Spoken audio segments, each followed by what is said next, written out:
someone started screaming, "You need to come out here and meet us. It's the least you could do. We pay your bills." But I was like, excuse you, you are going to ruin it for everybody, as if it isn't hard enough to try and have an interaction with them, which they don't owe us anything. Welcome to Name 3 Songs. I'm Sarah Fagan. I'm Jenna Million, and this is the podcast where we take the piss and debunk music fan stereotypes. Because, let's be honest, fangirls knew about that band way before you did. And if you stick around long enough, we'll also let you in on some new music the girls are already crazy about. So, Sarah, would you like to tell everyone the very awesome conversation we just had today? Yeah, so you guys were like super pumped on our toxic fandom discussion that we had a few weeks ago, that we thought that, well, we decided that we needed to continue this conversation because I feel like every week we're like, this is just the tip of the iceberg. And this time it truly was just the tip of the iceberg because, as you guys heard, like there's so many different like offshoots of how fandoms get toxic. So we invited 3 fans on who have different experiences of like music industry and just life.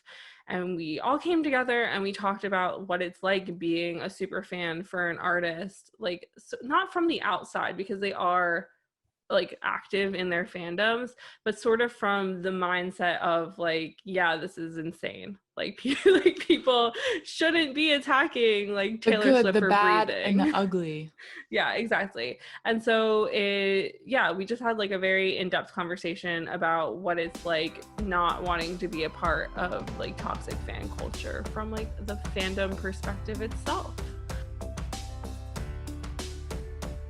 Thanks everyone for joining us today. I'd like to introduce our lovely guests. Today we have Cassie, who's 21, joining us from Glendale, Arizona.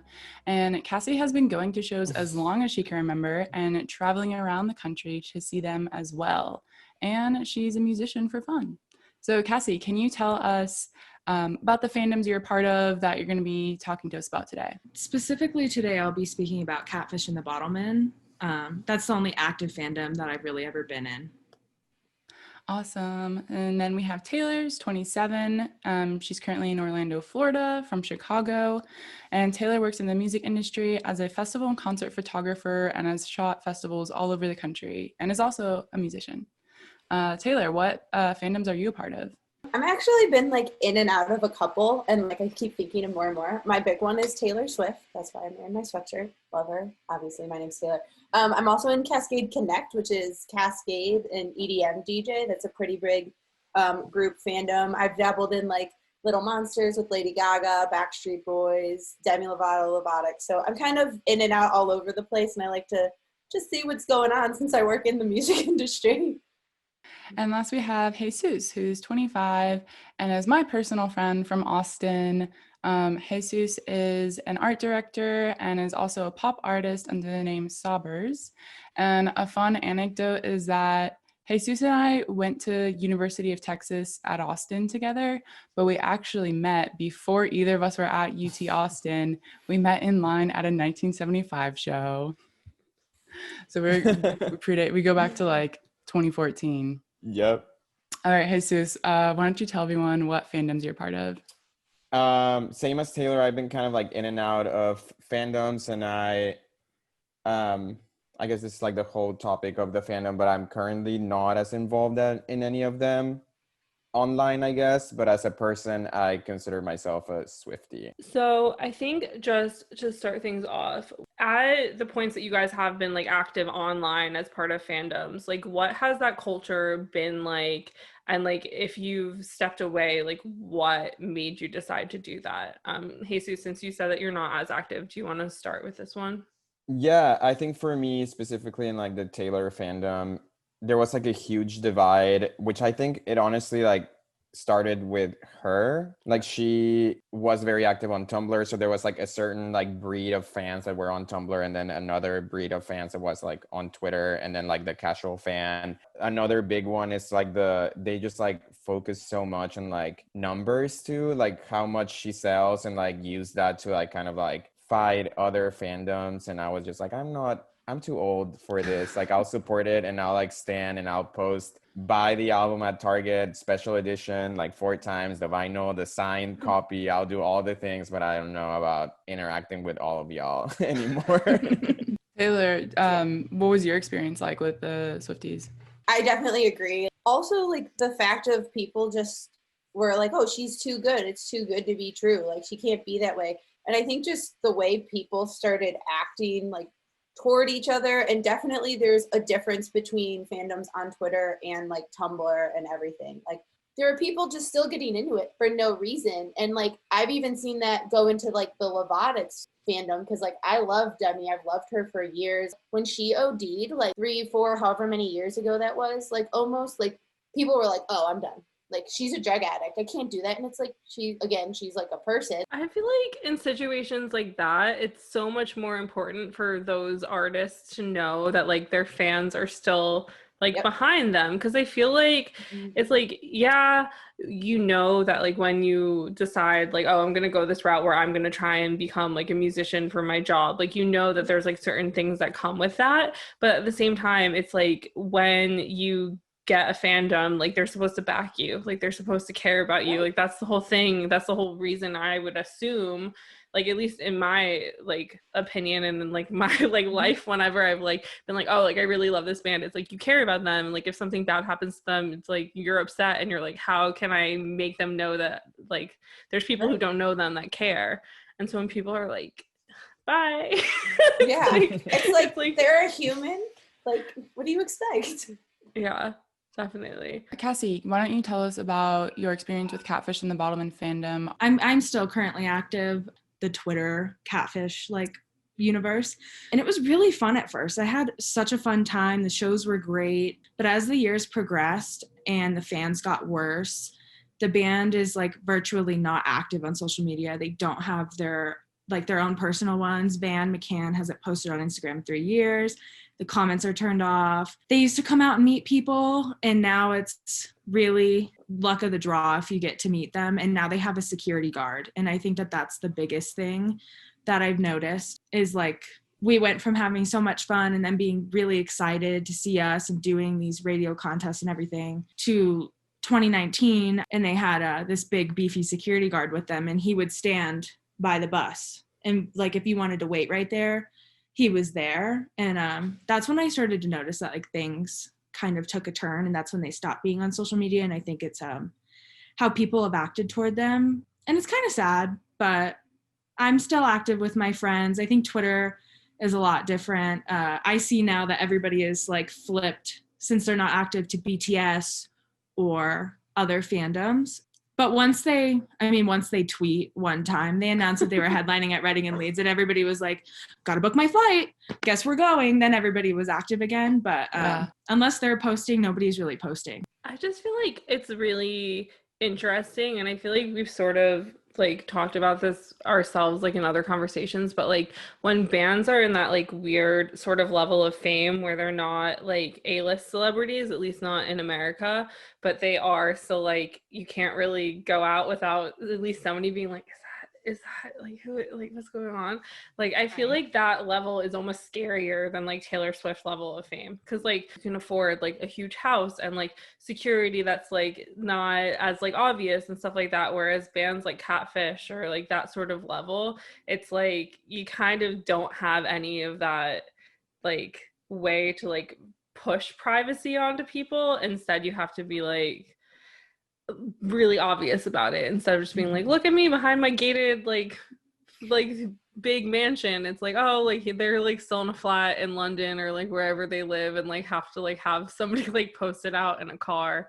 And it's just like crazy how fandom can just get to that level where it's like we have to protect ourselves now in a way that's like very obvious, otherwise like we don't feel safe. I think a lot of people are angry with them, and it was over really stupid stuff. Like, this song isn't on the set list.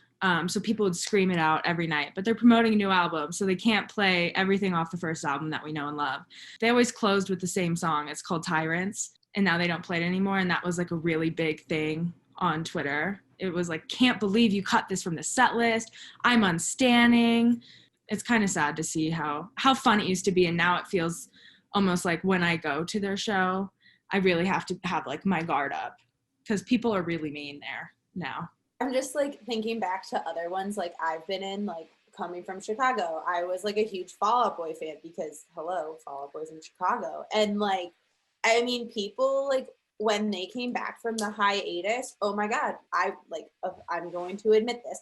I stood outside of like Sub waiting. Like I have pictures of them upstairs like practicing, and I was like, oh my God, this is the coolest thing ever. But people were so freaking mean because they're like, well, I can't get in now. So like, I'm just not going to be a fan because they didn't sell enough tickets. And it was like, dude, they announced on a Tuesday they were coming back. It's Thursday. Like, yeah, the tickets are going to sell out. But like, people get that way about like certain things. I mean, I was a Jonas Brothers fan when I was in high school too. But then like it reached a point that people just started like turning against each other because with that, it was 3 guys and it was like, well, no, this one's mine. This one has to be mine. Well, you can't like this person because you look this way. And it just like, it got super catty. And like stuff like that, then they're like kind of like, okay, well, maybe we don't need like this. And then they went away for however many years and just came back now because I think so many fans just started like getting at each other and like they became so big, like, yeah, they wanted to move on with their lives. But at the same time, you wonder like how much was it that all of these fans went so psycho, like not to say psycho, but like they got over obsessed, and did that turn them away from fame for a while because they wanted to have privacy? Jesus, do you have any thoughts on that?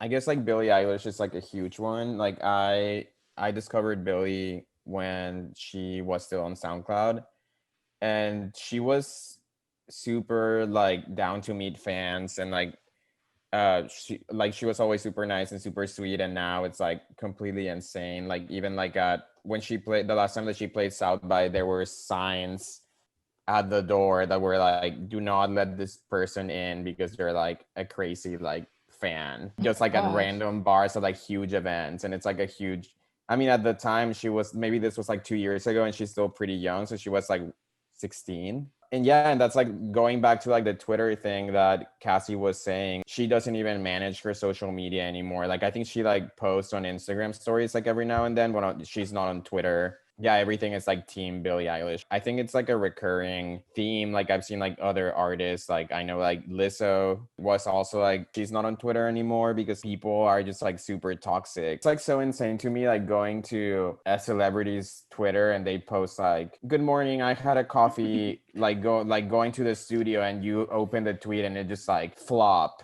Like Cardi B outsold, like BTS, like 5 videos of BTS dancing, like Dynamite #1, Midnight Sky by Miley Cyrus, like -100. It's all like a numbers game. I think people forget that artists like don't check their mentions anymore, but there's definitely most of them do. And it's like very toxic to just like trying to have a conversation with your fans and seeing like a lot of negativity. Do you guys feel like you can't sometimes even tweet about artists you like as just like a normal person because like a fan from another fandom is going to come at you and be like, oh, well, we're better? 100%. And I mean, I don't know, maybe it's because of like the job I have that like I feel that way, but like I never like I'm a huge Taylor Swift fan. I've been a Taylor Swift fan since I was like 13, 14, whenever she first came out, however old I was. And I mean, even last year, like I remember sitting and I had pre-sale to go by for Loverfest, and I was super excited. Like I was texting my mom, I was like, great, like I'm in line, I'm gonna get it. It was 3 hours and I got no tickets. And my mom's like, are you kidding? And I was like, no. And I posted something and people came at me, attacking me because I like just hashtag Loverfest or something. People are like, well, I got a ticket, you can rebuy it for me. Oh, well, it sucks to be you. And I'm just like, why are you attacking me that I was complaining about a 3-hour wait when I had a pre-sale? How am I supposed to go out there and support it when if I hashtag their name or I at them or hashtag their album, then all of a sudden these crazy fans come at me and are like, you don't know what you're talking about. This album's gonna flop, or like BTS or whatever. Like Jesus said, it's just like I can't post anything out there without it like being attacked. I totally agree with that. Jenna and I have a friend who's a journalist, and he writes, like his job is literally writing about music. So he wrote this article about like a Nicki Minaj thing.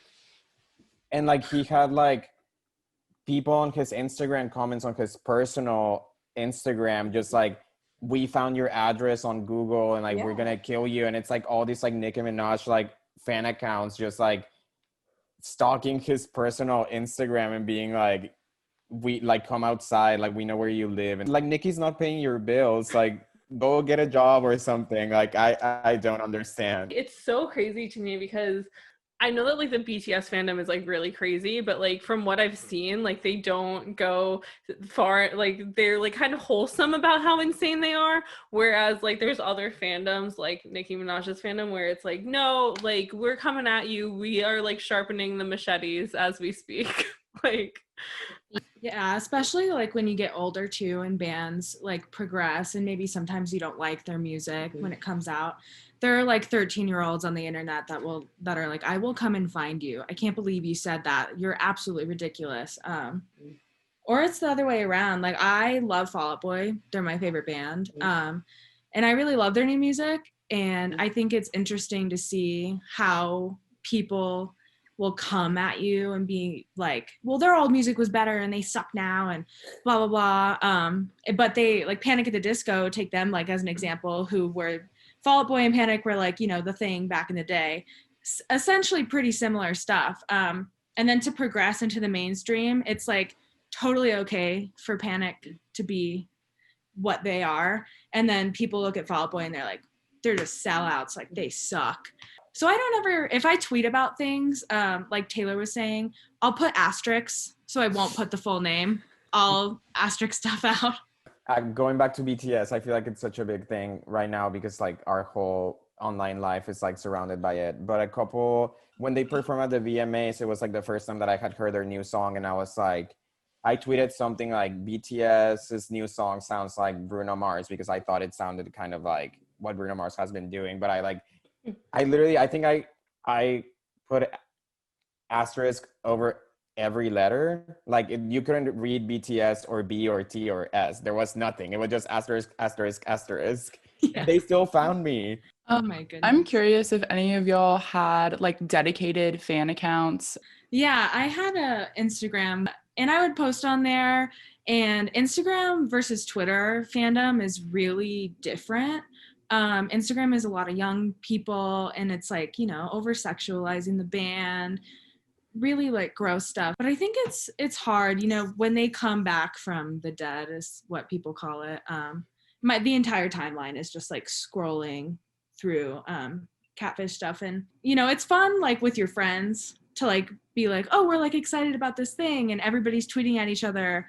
But then I think that there's a disconnect between UK fans and US fans in the way that they treat the band separately. I wouldn't say that they're both of them, one's better than the other. I think they're both pretty like bad sometimes, but having personal accounts dedicated toward them, it was fun at first, but now I changed it to a horror fan account now. That's a much more chill thing to be a part of. Oh yeah.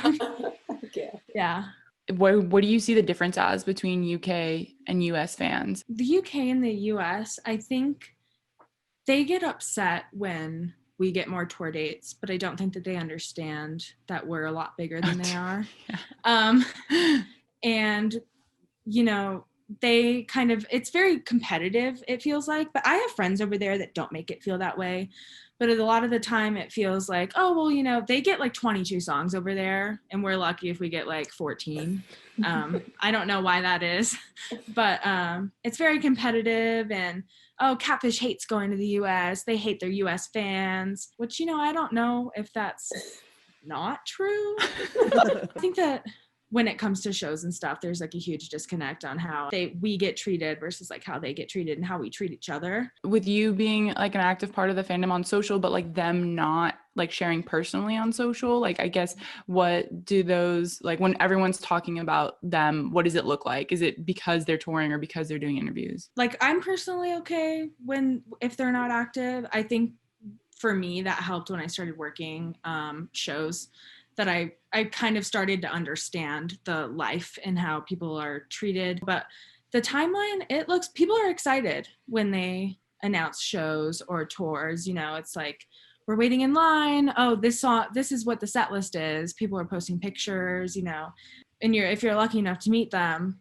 you know, you get to see those like really cool pictures of your friends meeting them. The scary thing is like sometimes I'm scared to post about like my experiences because they've been positive and other people haven't had positive experience with them. The next night in San Diego, my friend won the contest and we met them 2 days in a row. And I looked at her and I said, I know that you're really excited and so am I, but just be prepared for like the things that are going to be said online on Twitter about us. So it's kind of like I'm excited when they post about stuff and everybody looks really happy, but when they don't, it's just back to complaining. Do you have thoughts? I was just going off the question. This is really funny, but there was this Sky Ferreira update account, and like if you guys are familiar, like she hasn't released an album in like Forever. I don't know, like since like 2012 or something, and she just like keeps posting. So there was this like fan account, and it was literally like Sky Ferreira updates. And they posted like a letter and they were like, well, basically there are no updates. So we're just part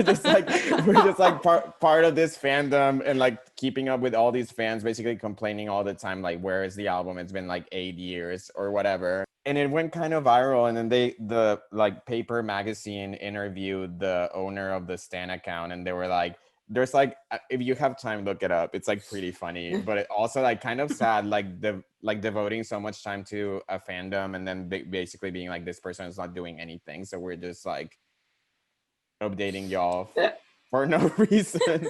Stuff like that is so, it's so funny because like I haven't been like active in any sort of fandom for like a super, super long time. But when I was like really young, I was like obsessed with this British band called McFly. And like my whole life was like, my whole life was like devoted to just like them. Like I like had like a live journal account where like everything was just like McFly. I would like make McFly icons, like all of this stuff. And like when I moved to England, like the first 2 years they were still a band, and then they like went on a hiatus without ever saying that they were going on a hiatus. They just kind of like stopped. And it was one of those things where I had like so much personal growth in my life of like being okay with like other people liking a band like later on in life and like all of these things. And like first, I think because McFly is like so tied to like me being younger, I still have that like voice in my head that's like, you hate them for doing this to you. It's like, because I was like, I finally live in England and I've been wanting to see this band in concert my whole life, and I think I got to see them twice, which is like still incredible. But I was like, why are you doing this? And then they were like, oh, and now we're gonna like combine with Busted and make a super group that nobody asked for and ruin your life even more. And so I like spent all this money to like just to be able to see them in concert. But I was like, because like Busted and McFly are like compared to each other a lot, but Busted is like a sexier version of McFly in a way of like Busted sings songs about how they're like trying to like hook up with their school teacher, and like McFly's like, oh, the like strong man in my town's trying to steal my girlfriend. And so it's like, it sounds like Busted's trying to steal McFly's girlfriends. And then they combined and like did sort of more like Busted type music, and like the tiny voice in my head is like, you hate them, this is awful, this is horrible, like yell about it on the internet. But like I couldn't yell about it on the internet because I'm like, I'm a grown person who works in the music industry. I can't be yelling about McBusted on Twitter. It's like that like inner demons in your brain that are like, you see how people act online and you're like, I want to do that. You shouldn't. So yeah, it's just that weird thing of being like, oh yeah, I'm like a super fan of this group, and they've like continuously disappointed me through like most of my adult life. And it's like, I just don't understand like how there are people who are like, yeah, this band's disappointing me, so I need to like hate them so awfully that like maybe it actually hurts their feelings too. I'm like, why do you need to do that? Like, it's hard enough to be a famous person. Like, why do you need to like bring them down just because they're doing something that you hate?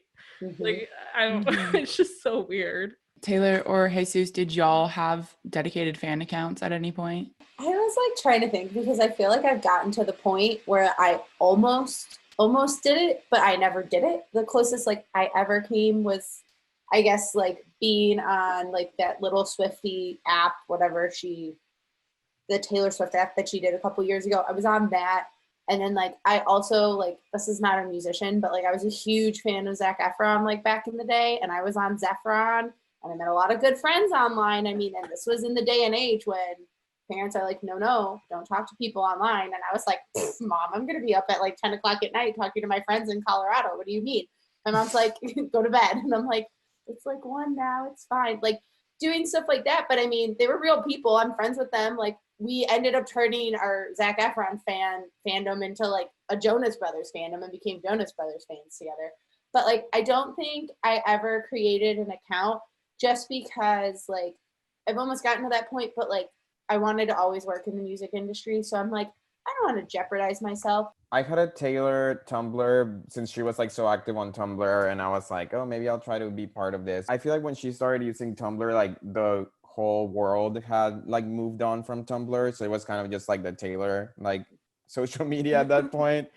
And then I had one for Lord. I guess like what I used to do instead of like fan accounts, it was more like fan sites. Like I used to like kind of like make like websites and like design them and like code them myself, and then I would just like share news and like make like galleries and like archive like photos. And then I stopped doing that. I stopped doing it like I think like when I started at UT, I was just like, I think this was like my teen thing, and I just like it wasn't fun anymore, so I stopped doing it. So I'm curious if there's ever been an instance where the fandom has done something that you didn't agree with. So we were at a show. We were like, okay, well, like, let's see if we, can meet them outside the buses. And this is when we found out that they had this security guard. And you could see them kicking football. I think that's what they call it over there. The football around, and they're smoking cigarettes. And you can visibly see them through, like, the gates. And so I was like, okay, well, I'll just wait. I waited here all day. Like, if they want to come out, they'll come out. If not, I have multiple other opportunities this week. And that first night, someone started screaming at them because you could see them, and they were like, you need to come out here and meet us. It's the least you could do. We pay your bills. Ooh. And I turned and like, usually I'm like pretty composed, but I was like, excuse you, you are going to ruin it for everybody, as if it isn't hard enough to try and have like, an interaction with them, which they don't owe us anything. And you guys spoke about that. And I hope, no hate to anybody in the Catfish fandom, but I hope that one of them will see this and maybe understand and like pull back that is completely inappropriate. And so the following night in San Diego, they all were walked out to their tour, because their tour bus, if you've been to the House of Blues in San Diego, there's like nowhere for them to park that thing. So it's always just like right in the front of the venue. The security guard walked them out and was like, back, like really just, I've never seen anything like it, because I've never stand like a huge artist where they have security or been to shows like that. So that was really interesting to see, and they waved to everybody, but people were like, please, like come back, take a picture. And then that Friday at the Palladium, at the end, there were people waiting, and they were like, you guys have to leave the parking lot. Like, I'm sorry, there's an after party. They're not coming out to meet you. And there was a girl like on the fence with her arms crossed. And I was like, oh, I've seen you at every show. Like, I hope you're having a great time. And she was like, they're not coming out. Like, Van has a terrible memory. Like, he knows who I am. And I was like, maybe he doesn't want to remember you. I don't know.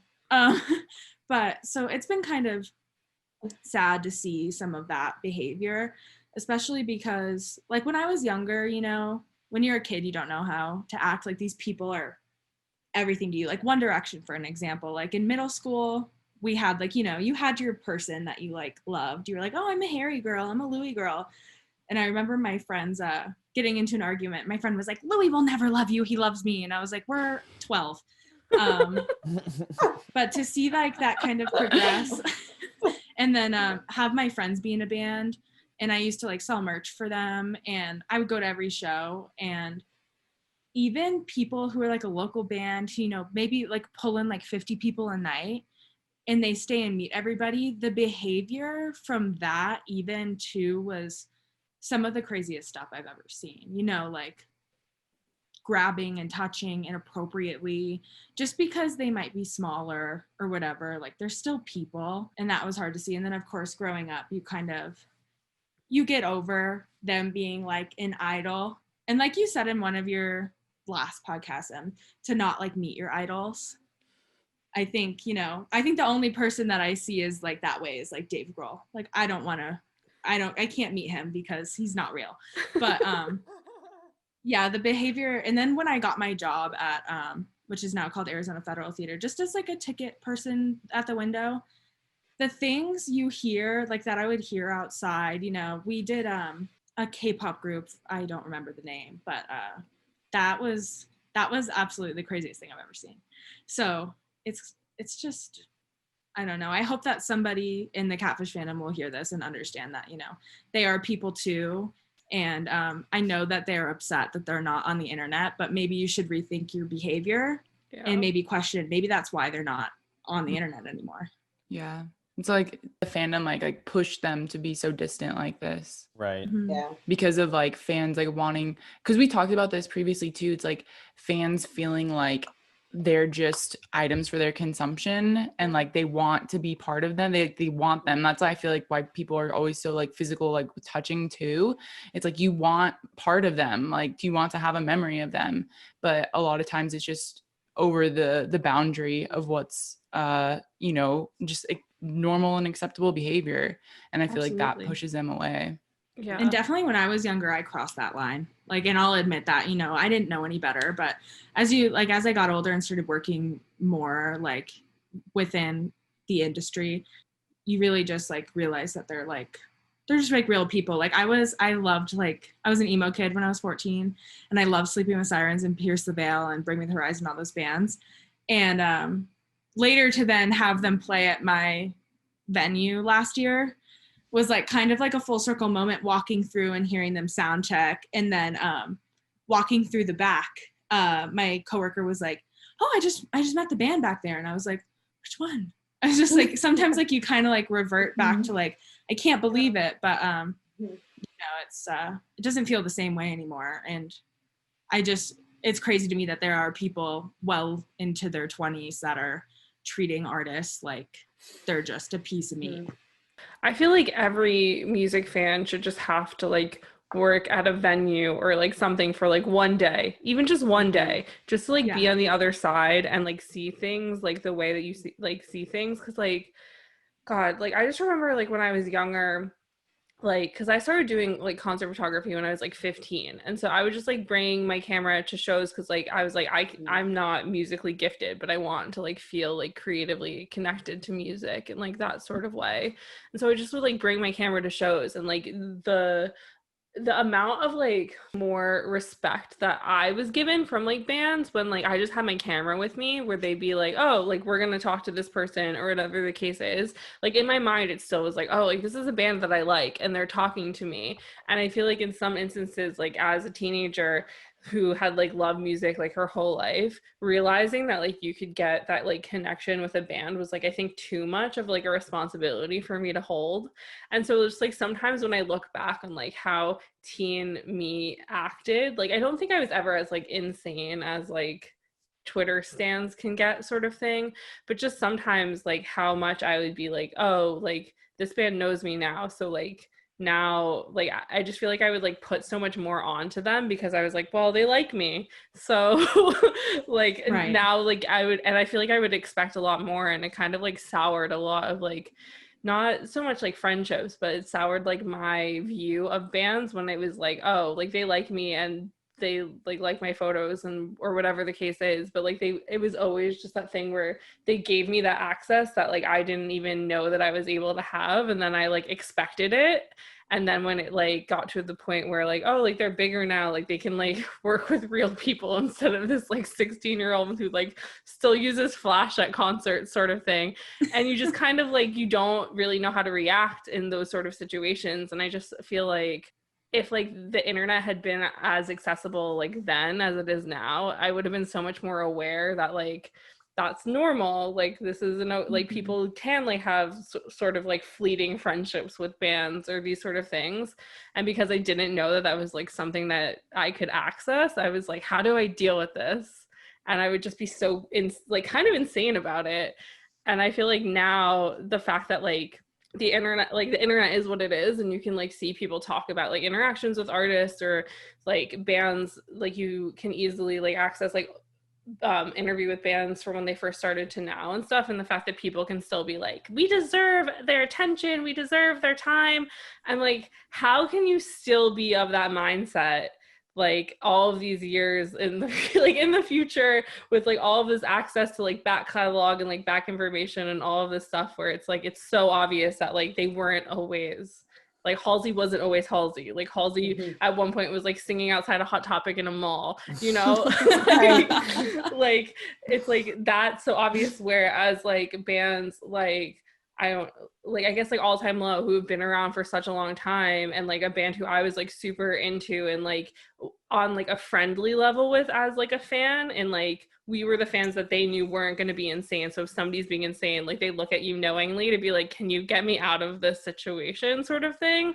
Like if like it's just one of those things where I don't know how I wasn't insane about that, because that feels like something I should have been insane about. But like no, you don't know, like you don't know that like people nowadays are like, wait, All Time Low wasn't always like this huge band, because like it's so hard to like go back and see that back catalog, whereas with Halsey it's like people still tweet it and they'll be like, Ashley, look at you being a dumbass at a mall.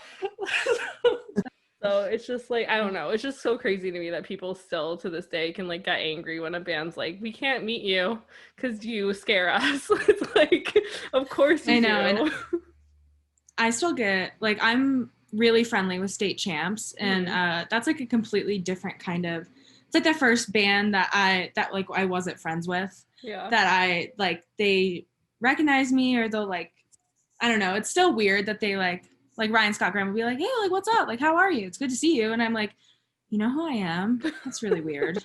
But I'm here all the time, I see you all the time, so I guess it makes sense. But I still get nervous meeting Catfish due to the fandom, because I know that they see me in the front row, bright orange head, you know, multiple times a night. So I know that they see me, and I know that they've met me multiple times, but I still get nervous as to like, I don't want them to think that I'm like some crazy fan, because a lot of them are. I'm just here because if I, you know, it's $30 a ticket, that's cheap. I'll make a whole trip out of it. Like, let's have fun. But a lot of people, you know, cross those lines. But it's funny that you said the internet back in the day. This is my greatest memory ever of all time. So when I joined Twitter at like 10 years old, I don't know why my parents let me do that. They probably didn't know. I made an account, and I thought it was like a chat room, because you know how Twitter gave you just like a whole group of people to follow? Mm-hmm. I thought it was a chat room, and Pete Wentz was in there. And I was like, oh my God, Pete Wentz. So I tweeted, I thought, so we were just like in a chat room together. So I tweeted, so what's up, Pete? And he never replied, obviously. And I gave him 2 minutes, and then I tweeted, people never ever reply to anyone at all. So that's my cute little memory of the internet back in the day. He still's never noticed me, but that's okay. That's so funny. So rude. So rude. That's my new favorite story. Wow. I know, same. Like there's like certain bands, like Fall Out Boy's like a band that like knows like people can be really weird, like you were saying about All Time Low, Sarah, because like I loved All Time Low too, and I have like there's people I've met since moving down to Florida that like are friends with them. Like that's like how like I know people like back home who like know Fall Out Boy, so like they're like friends of friends, and it's just like weird things like that where you're like, okay, they know not everyone's crazy, but they know there are some crazy ones out there, and you're like. And I was definitely one of those when I was 10. I think, Clearly. I think like, to be honest, I think everyone that works in the music industry today came from some sort of like fandom. Like the music industry was not just built like by these people who are like, oh yeah, you know, like I can sing. Oh, this is a good beat. Hang on, let me produce this real quick. Like I know how to manage artists. Like all of these people came from liking someone that turned it on, and it got like, it kept progressing. But like, I think there's just been this divide where there's like, oh, there's people like us who are like, oh, we work in the music industry now. Like, yeah, we're still like fans. We're still like, want to see what's the tea going on. Like, tell me, sis, come on. But like, at the same time, we're like, I'm an adult and I know like how to act. And like, some of these people are my friends now. And there are some people who just like, they don't get it. That's it. Like, they don't get it at all. Oh, I remember, I think it was Cassie saying this, but I thought this was funny. Well, it's not funny, it's kind of tragic, but I remember like Ariana Grande was like touring, and her fans are also like very active on Twitter and kind of like crazy. But she posted a photo of like an outfit that she wore like for her tour, and they were like, "Oh my god, she's wearing the pink ugly outfit again," like with her like mentioned. And she was like, "Oh, I didn't like." She responded like, "Oh, I didn't know that you guys like hated this outfit so much. Like maybe I'll change it."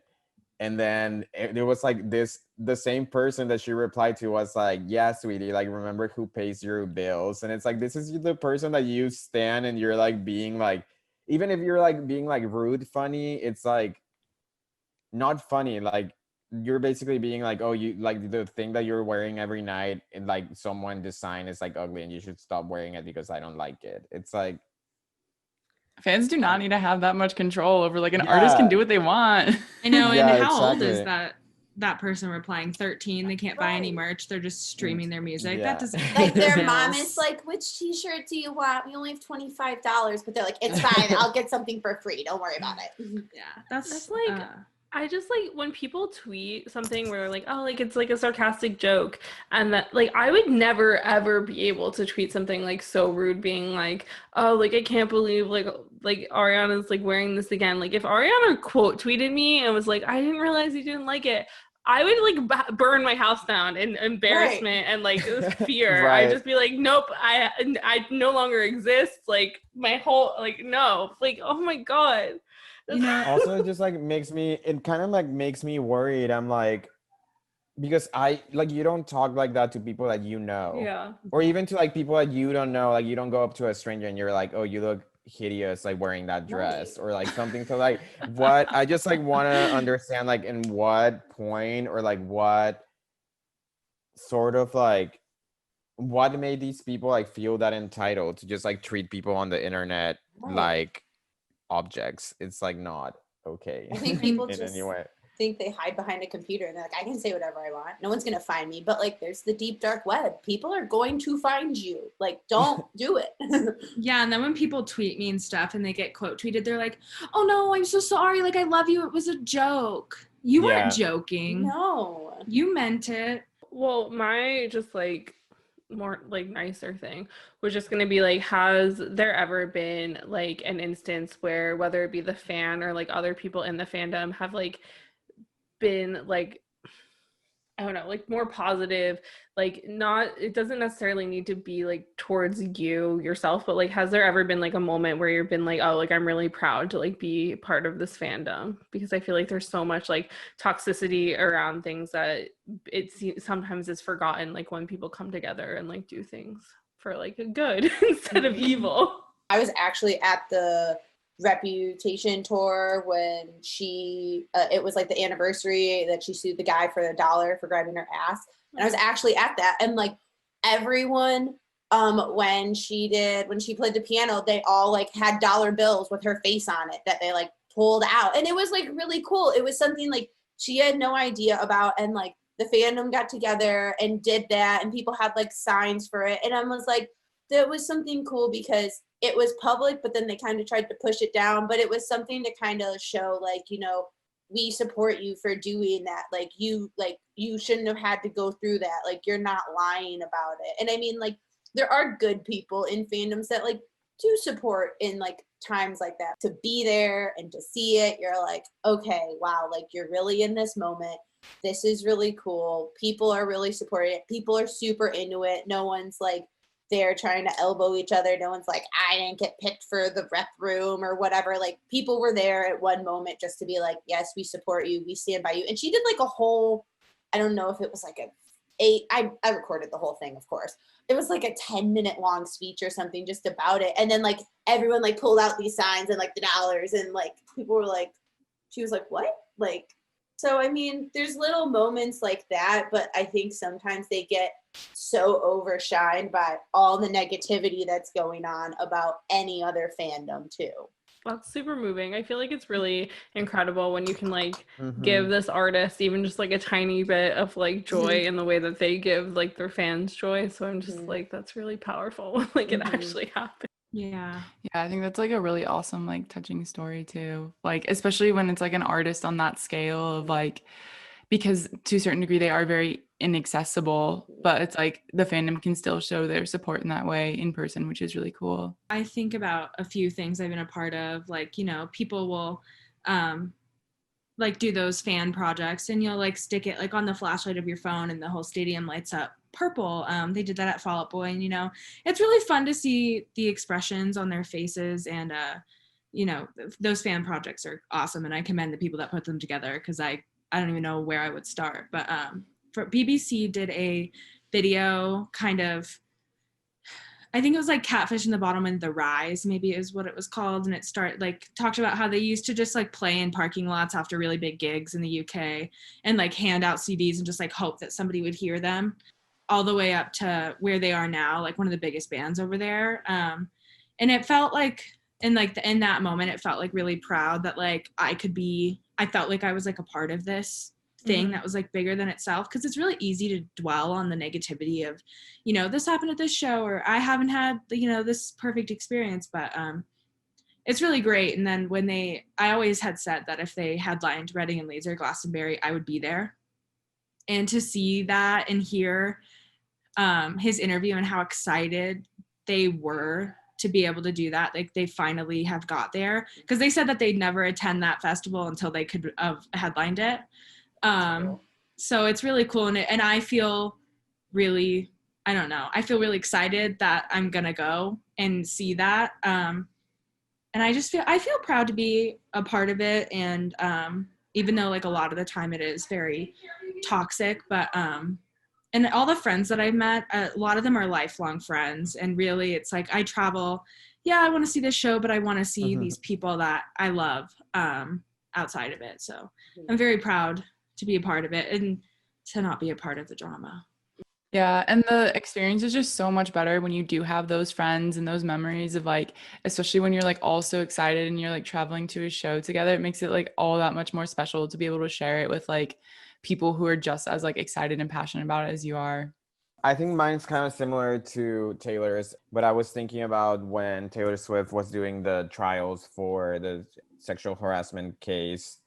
There was like a group of fans that worked in an office right across of the, I guess like the courthouse or whatever, where she was going. And I think the whole thing lasted like maybe like 5 days. And like every day they were like writing messages for her with like Post-it notes, basically like making like all these like encouraging messages with like her lyrics or like things like that. And at the end, like she won the case or whatever. And she noticed that these girls were doing this thing. And like I think she like maybe like bought them like flowers or like food or some sort of thing. I mean, I think that was a cool thing. I was like, I feel like in a lot of situations, artists are like there for us in like hard situations where like, I don't know, when we were going through like breakups or like, I don't know, like death or, you know, like big like things in our lives. And like, it's cool that sometimes people like that could be there for her in like a situation like the way that she's been there for us. It's a really cool way to put it, of like, because like the music is like the soundtrack to your life, and like it gets you through hard times, and for them to like for the artist to also acknowledge that like the other way around too is just so special. Thank you guys so much for joining us. I loved this conversation. I feel like we got to talk about a lot of different areas of fandom culture. We're so happy you were able to join us. Yeah, thank you so much for having me. If anybody wants to tell me their horror stories, my Instagram is XCassieMarieX. I have fun talking about this, and I think what you guys are doing is really important. And I can't wait to I can't wait to see you guys get huge. So, thank you so much. Yeah, of course. Thank you. That's so precious. Thank you guys so much for having me too. Like I had a blast, and like Cassie said, like this was so insightful just to like talk to everyone and see like different people's experiences about what they're doing and all. If you guys want to follow what I do, or if you see me at a festival, on Instagram, I'm the.camera.lady. Yeah, thank you guys for having me. It was so cool like seeing like, I guess like I would have never thought about how other fandoms like interact and like the issues they have. So yeah, it was very cool to hear like a lot of different experiences. And if you want to follow me or send me your folklore top 10, my ad is Jesus, ACOSTX. That's my last name with an X at the end. So that was an absolute blast and a pleasure of a time. We got to talk about like so much more than I even thought we would. And it was really cool to hear everyone's like personal anecdotes, because the experiences of this, clearly like it's a common theme, right? A reoccurring theme, but experiencing it on the different levels, from like Catfish and the Bottlemen, like baby bands, like watching them grow up, to like Taylor Swift, who's like one of the biggest stars in the planet. It's just really cool how it spans across fandoms. Yeah, and it was just interesting to like hear how all three of our guests have like grown as like music fans, from like Cassie's like story of being like 10 on Twitter, being like, Pete Wentz is here. So being like, we have to calm down. And also just having them share like a really positive memory of being part of a fandom was like really special, I think, because I feel like, at least for myself, who like hasn't been part of a fandom since I was like probably 16 years old, like you constantly are just seeing people getting angry on the internet, and so being reminded that like that's not always the case is just like really great. It's a beautiful moment. Yeah, really. And I mean, if our other listeners have any like thoughts or any like opinions on like fandom culture, whether that be like positive things or negative things, if you have another type of experience being part of a fandom that you want to share with us, like as I say, the conversation's never over. So come chat with us on Twitter. Our handle is at name3songs. And then you can also talk to Jenna and myself privately if you so choose, at Sarah_Fagan and at Jenna_Million. So thank you guys for joining us on Name 3 Songs. Until next time, never let anyone make you feel bad about your favorite band. And remember, you're never too cool to listen to Harry Styles. Don't forget to subscribe to be notified when each episode comes out, and leave us a 5-star review. It really helps. If you want to find out more about anything we talked about today in this episode, you can visit name3songs.com.